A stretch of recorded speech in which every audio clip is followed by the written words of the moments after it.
Hello and welcome to the Christians in Science annual conference. This is actually day 4 of our meeting, as it were, virtual meeting. And if you've missed some of the earlier talks, then you can catch up with them using the link on our website. Well, a special welcome again to you if you're coming back and joining us again. An even warmer welcome if this is your first visit to us. And especially if you're not even a member of Christians in Science, you really are very welcome. And we hope you and everybody who's watching in this country or abroad will find the conference interesting and worthwhile. We at Christians in Science are mainly a body of practicing scientists, but also engineers and theologians and philosophers and school teachers of science, and indeed anyone who's interested in the interface of science and faith. So if you want to find out more about us, please go to our website. That's www.cis.org.uk, and you can find out more about us there and the kind of resources that we can offer. We're having our conference this year online, clearly because of the pandemic restrictions, and the main focus of our meeting has been on our response as Christians to the pandemic and its causes. And as usual, and today as well, we've been having a question and answer session after each talk. And so during the talk, please do send in your questions using the comments box in the bottom corner of your screen on YouTube, or the same box on if you're watching on Facebook. We'll also be having a panel discussion tomorrow, that's Friday, when all of the speakers will be coming and forming a panel to answer your questions. Some questions may have occurred to you after hearing the talks earlier in the week. So please send those questions to us using the same comment box, either through the YouTube channel or through Facebook or the social media or by the website. And if you could send them through to us before close of play this evening or by lunchtime tomorrow, that would be really helpful. Also, because we're meeting online, we haven't had to travel many miles to London to meet together, and so we may have saved some money on train fares and so on. And so I'm just going to do my usual reminder that we'd be very grateful if you would be able to donate to us just to help cover the costs of the conference and some of our ongoing work. And you can do that using text, using the numbers on the screen below. There are other means of giving that you can find on our website if you find that would be more appropriate. Now, as well as that, we'd actually be very grateful to hear your comments on the conference so far, and especially if you are new to Christians in Science, we're really interested to hear what you think of the way the conference has gone. Please send your comments in using the feedback link, and you'll find the feedback form in the video description on YouTube or on our website. And any comments that you send to us will be really helpful to us as we plan our future events. Now, today, we're having a talk on a slightly different subject because at our annual conference, we announced the winner of the Oliver Barclay lecture. And we have a special lecture on the topic of the lecturer's choosing. Now, the Oliver Barclay lecture is in honour of the late Oliver Barclay, who was the driving force behind creating the Research Scientists Christian Fellowship. And the RSCF was linked to the InterVarsity Fellowship in its early days and then became independent and is now in its present form as Christians in Science. And the award of the Oliver Barclay Lecture recognises emerging talent in the next generation of communicators in the science and religion field. And this year we had a very strong field indeed. And as you know, the winner is Anna Pearson, and she'll be speaking to us shortly. Now, Anna completed her doctoral research at the Department of Material Science in Oxford and is currently in that limbo period between finishing her work and submitting her thesis and awaiting her Viva exam. But it was a pleasure just a few weeks ago to meet with Anna outside the Department of Materials and to present her with the certificate of the Oliver Barclay Lecture. Anna is the one on the left of this photograph, just in case.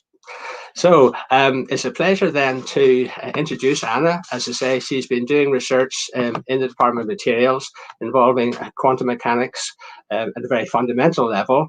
And she's going to be speaking to us on the subject of quantum mechanics, faith, and unresolved questions.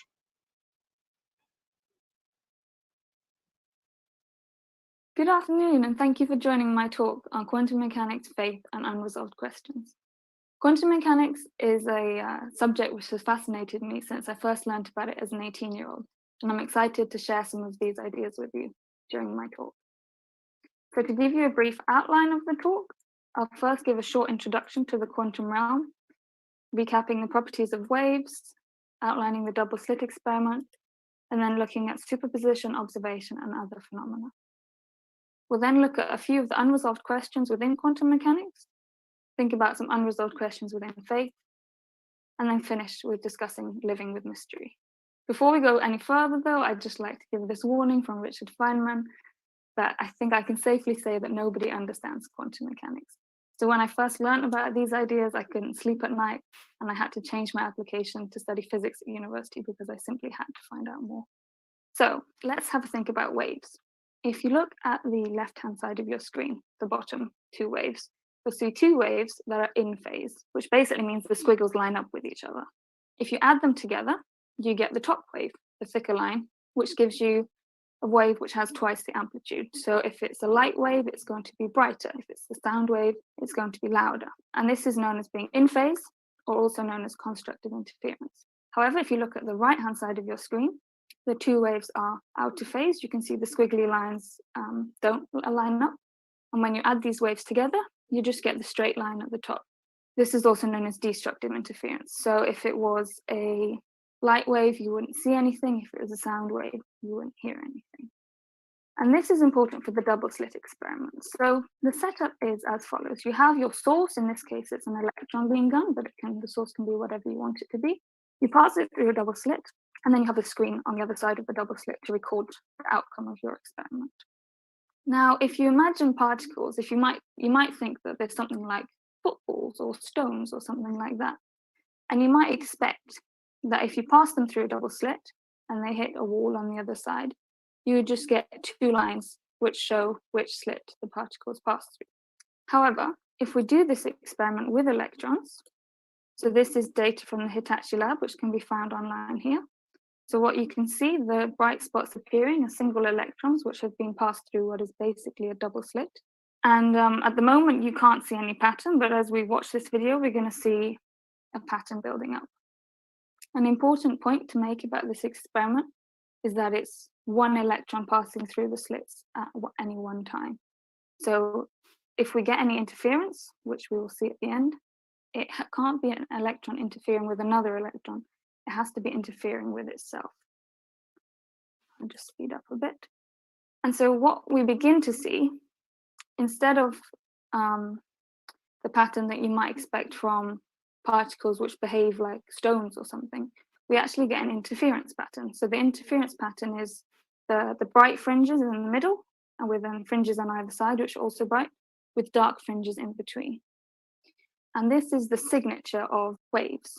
And here we can see it outlined on the schematic. So we have the electron being done, which has fired the electrons through the double slit. And on the screen, we get the interference pattern.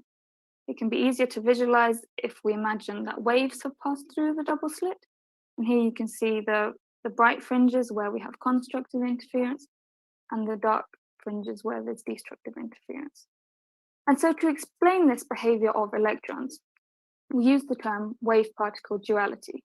So in some sense, they behave like waves because we get an interference pattern. But in another sense, they behave like particles because they arrive on the screen in one location, like a particle would. And this is at the heart of quantum mechanics, the idea that an object can have wave-like properties and particle-like properties. So just to recap everything I've just said, we have this animation. And this is an artist's depiction of what might be going on, because obviously we can't actually see quantum particles. So here we have what you would expect if you just fire particles through, or footballs or stones or anything that you think would be a rigid body. And there's no interference pattern. And then if we send a wave through, you can see that as the wave reaches the slits and passes through, on the other side, it begins to fear with the part of the wave which went through the opposite slit, and the interference pattern builds up on the screen. Now, with a quantum object, and I will stress this is the artist's depiction, they imagine it behaving like a wave as it goes through the slits, and then like a particle as it hits the wall. So this experiment also has the principle of superposition, because you have the particle or the quantum object existing in both slits at the same time. And that gives rise to an interference pattern. And then one thing I haven't covered yet is the effect of observation.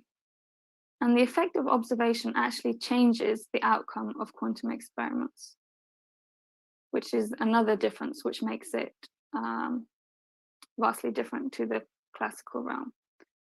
So with the observation, the quantum particle no longer passes through both slits, it only passes through one slit, and the interference pattern is entirely washed out.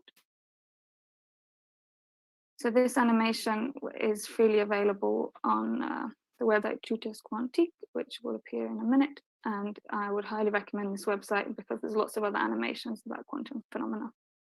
So we've covered the idea of wave-particle duality, superposition. So that is the object existing in the both slits at the same time.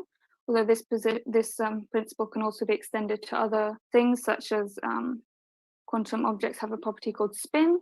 And if the spin is in a superposition, it can be pointing up and pointing down at the same time. And we've also talked about observation. So the idea that when you are observing something, you somehow change what's happening. This is very, very different to our normal classical science.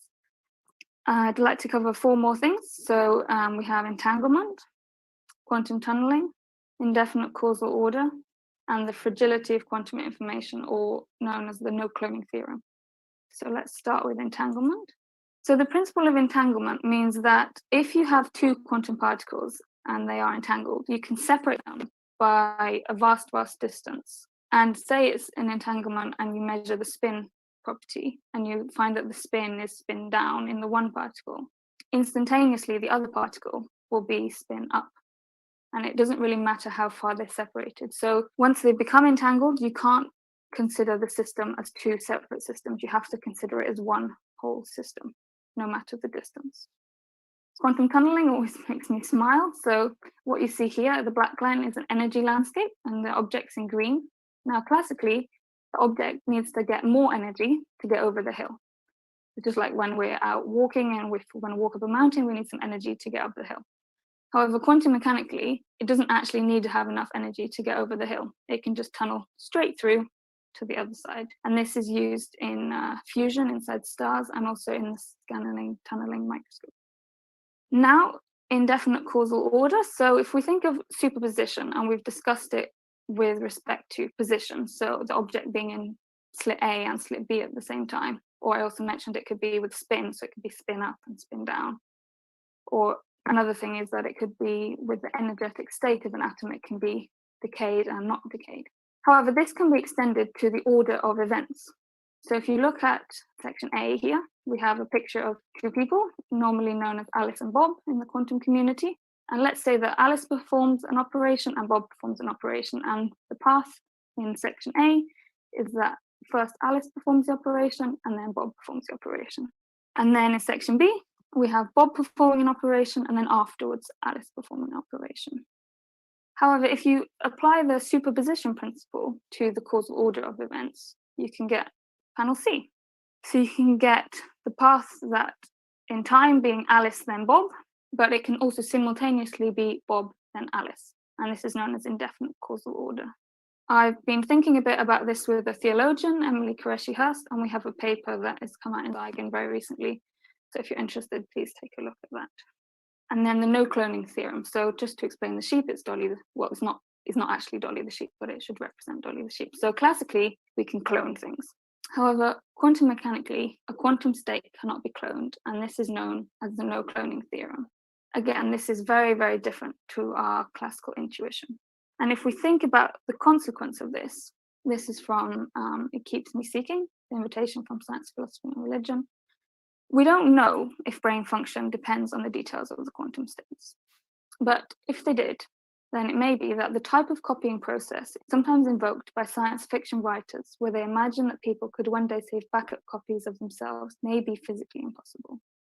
So this has bearings on human identity. So if quantum states do make up part of our brain and part of our consciousness, and this is an open question, then maybe that's physical evidence that we are unique. Although as Christians, I think we would say that every person is unique anyway. But it may be that science also says this, but this is an open question.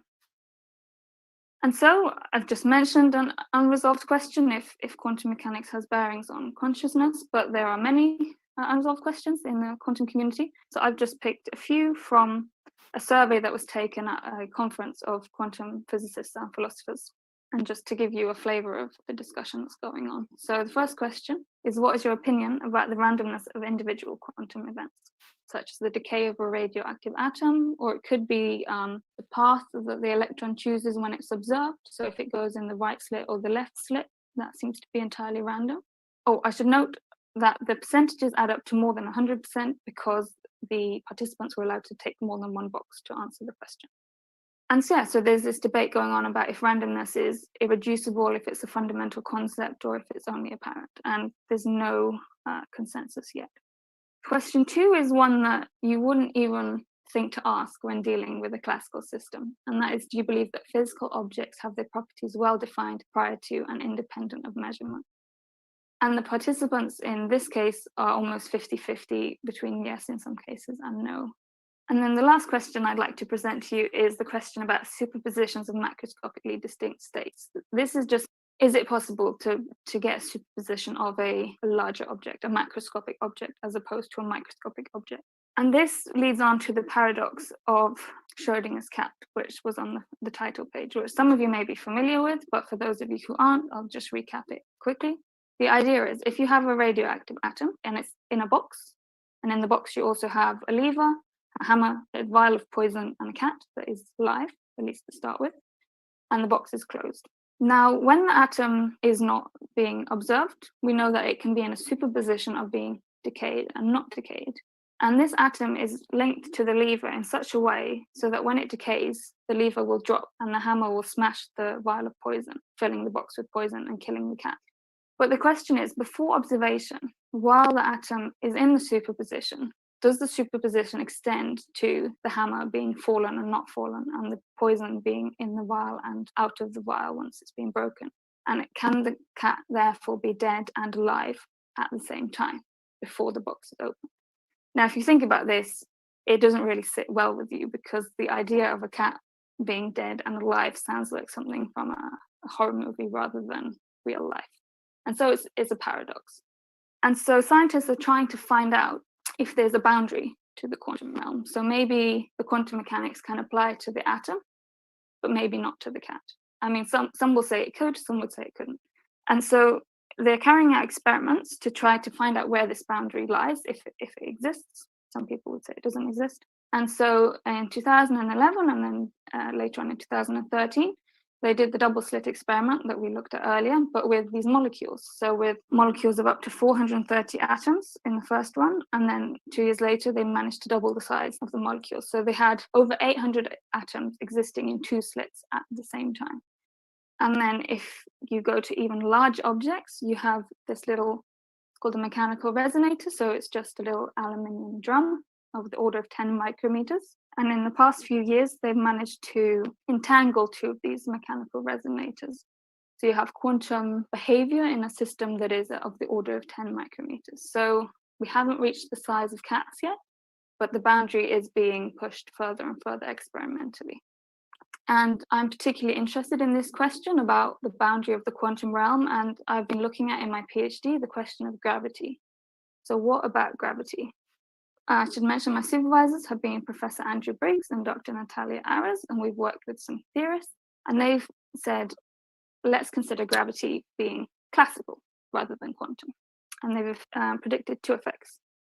So the first one is, when the object becomes massive enough, it can't exist in a superposition. So you couldn't have it existing in 2 places at once.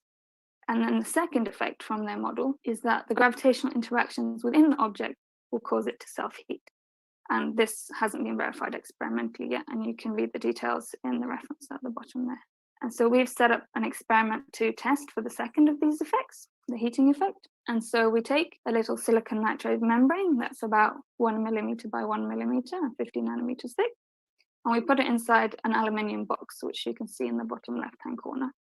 We then put the system in a dilution refrigerator. So here you can see a picture of the lab. So those big grey tubes are dilution refrigerators, and they can reach temperatures of around 10 to 20 millikelvin, which is very, very, very cold, colder than space. And then we send in microwaves into the box, or the cavity as it's called, and we read out the microwaves after they've interacted with the system, and we get a peak, as an example in the bottom right hand corner. And the area of that peak allows us to calculate the temperature of the membrane. And so we want to do this at many different temperatures and see if the membrane is at the temperature of the environment or if it is very slightly hotter due to the gravitational interactions.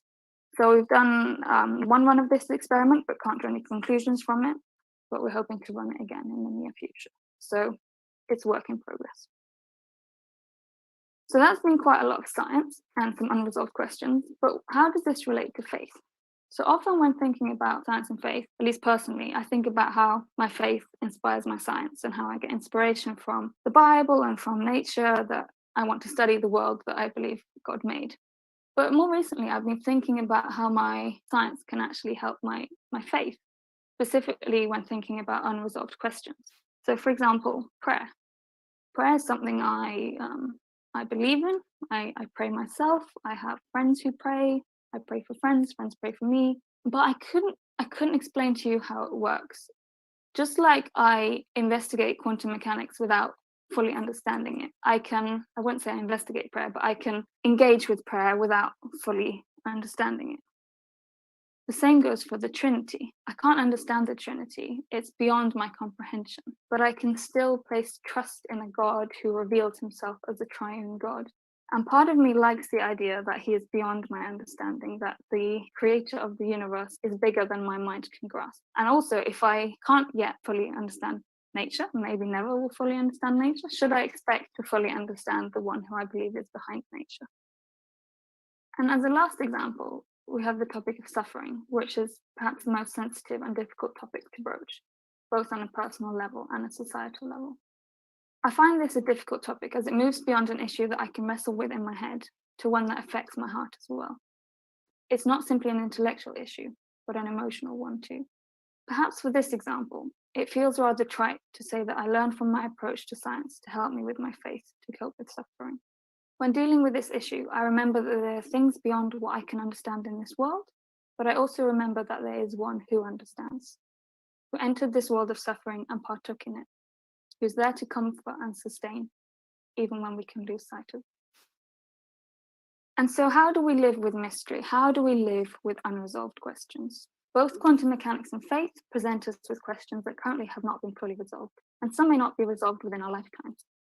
But the approach one can take when facing quantum mechanics can be of help when facing difficult issues in faith, to be humble, to acknowledge the limits of our own understanding, but to refuse to give up the grasp, the search for more comprehensive grasp. I really, really like the fact that the Anglican liturgy uses the phrase, "Great is the mystery of faith." The idea of faith being a mystery is not a new one. And a verse that I come back to when the questions can get a bit much is this one in 1 Corinthians. For now we see only a reflection as in a mirror, then we shall see face to face. Now I know in part, then I shall know fully, even as I am fully known. One day we will have all the answers, and while we don't, we can rest in the knowledge that somebody does. Thank you for listening to my talk, and I'm really looking forward to your questions and for discussion on this topic. Well, thank you, Anna. That's a really lovely physics lesson, apart from anything else. I think some comments were appreciative of your diagrams and so on, really nicely done. And you raised some interesting philosophical questions.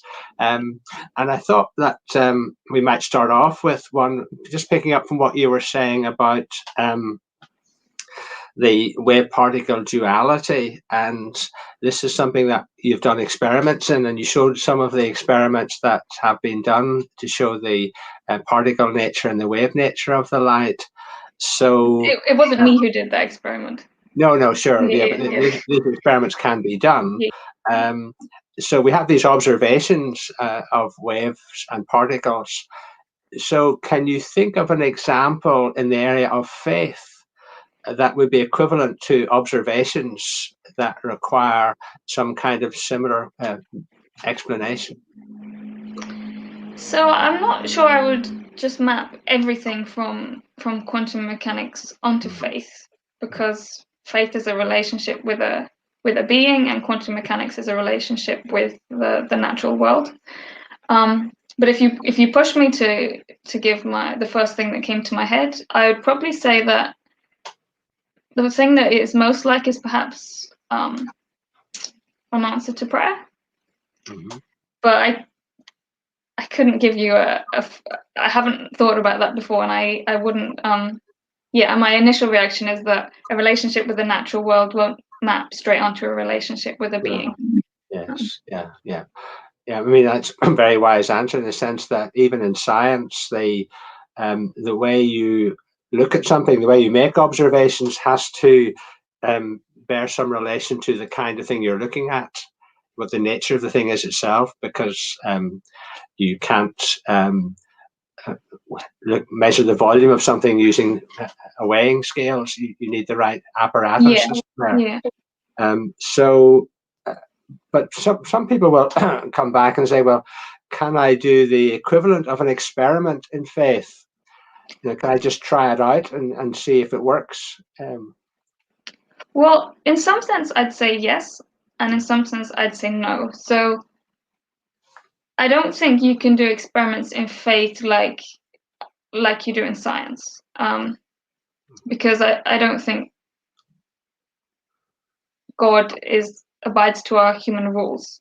I think he's the ultimate lawgiver, and we don't put him to the test. But in another sense, you do an experiment, because you have one run of your life, and you can try it out. You can seek for God, and I believe in the Bible when it says, "You'll find me when you seek me with all your heart." So in a sense, that is an experiment, seeking God. But I wouldn't do experiments in the way that I do scientific experiments, if that answers your question. Yeah, because in a sense, it destroys the relationship, because you're then doing something different. You're not having a relationship, you're testing it. Yeah. Okay. So there's a kind of related question here that's come in and asks if you could give us more detail about the causal indeterminacy issue that you spoke about, including a practical example of and how that might help us thinking about faith. Wow. So if you want the full details of the paper, it's freely available online, and there's an email address for questions to be addressed to. But in terms of faith, there's a lot in quantum mechanics that I haven't really seen discussed in the faith community, because I guess it's quite a niche topic within physics. But for me, when facing something such as indefinite causal order, it just makes me stop and think about how strange the world is compared to my intuition of how I think it is. Yes. And I think it helps me with concepts, as I mentioned, such as the Trinity, because it can be really hard to understand the Trinity and other issues. And it just helps me realize that the world really is bigger than me, and I'm not at the center of it. And so that's the main way I think it helps with issues of faith. But there's a lot of detail in the paper which can be found online. Okay, good. We might come back to the question of the Trinity in a moment, but another question has come up here about your experiments that you've been doing for your PhD, your DPhil, with your temperature experiments. The question is asking, what if gravity isn't classical? Well, if gravity isn't classical, and that it may be the case that it is quantum. I mean, there's basically, well, I guess there's three options: either it's classical, or it's quantum, or it's something else. If it isn't classical, then there would just be none of this heating effect that we're looking for. Right. Okay. So, and there'll be a scientific paper coming out that will explain that in more detail, I guess. Well, we couldn't draw any conclusions from the first results we got. So. Right. Okay. Yeah. Well, let's go back to an even more difficult question then. Just, you spoke briefly about the Trinity and the fact that, in a sense, it's a mystery to us. But I guess my question is relating it to what you were saying about unresolved questions in science and in faith. The kind of unresolved questions we have about the nature of light, whether it's a wave or a particle, are, as it were, forced upon us by the way we observe them. Mm-hmm. So is it reasonable to, by analogy, say that we think about God as Trinity because of the way humanity has interacted with God, that we see him as a creator? We experience him as some kind of spiritual interaction when we pray or relate to him. And then we also have the experience of God in human form in Jesus Christ. So there were three different, as it were, observations of God that we can't pull together in a classical way. And so we're forced to think in terms of a Trinity. Does that accord with the kind of way you're thinking about things? I think so, yeah. I think I would agree with what you said. I don't think I need to add to it. Okay, sorry. It wasn't meant to be a comment rather than a question. Yes, yeah. Okay, right. Okay. Well, you've raised some really interesting questions for us, Anna, and I hope people will go on thinking and writing to us about them, and we can follow these up later, perhaps in the panel tomorrow. So let me thank you again, Anna, for a really clearly presented talk and for dealing with some quite difficult questions. So thank you to our speaker today, and we just want to encourage you to, if you have more questions, to send them in to us later on today or first thing tomorrow morning, and we'll try to get to them in our panel discussion tomorrow. And I thought just before we go that I could just remind you how you could give to us in terms of supporting the cost of the conference and our organization using the text method, using the numbers on screen now. Or if you want to give a different amount, go to our website and find alternative ways in which you can donate to us. So please also, and this is quite important for us, if you could really make the effort, have a few minutes spare to fill in the feedback form. We really would like to hear from you. That's very important to us. So that would be a real contribution if you could have your feedback form sent in to us. And you can follow us, as said earlier, on social media, Facebook, Instagram, and Twitter. And also find out more about Christians in Science on the websites, www.cis.org.uk. So thank you for watching today, and let me invite you to join us again tomorrow at the same time, 4 o'clock, it's pretty summertime, when we'll be having all of our speakers from the earlier parts of the week, Professor Bob White, Dr. Miriam Schilling, Dr. Simon Colstow, and today's speaker, Anna Pearson, on our panel. We'll be handling your questions, and we look forward to receiving those and seeing you again tomorrow. So thank you and goodbye.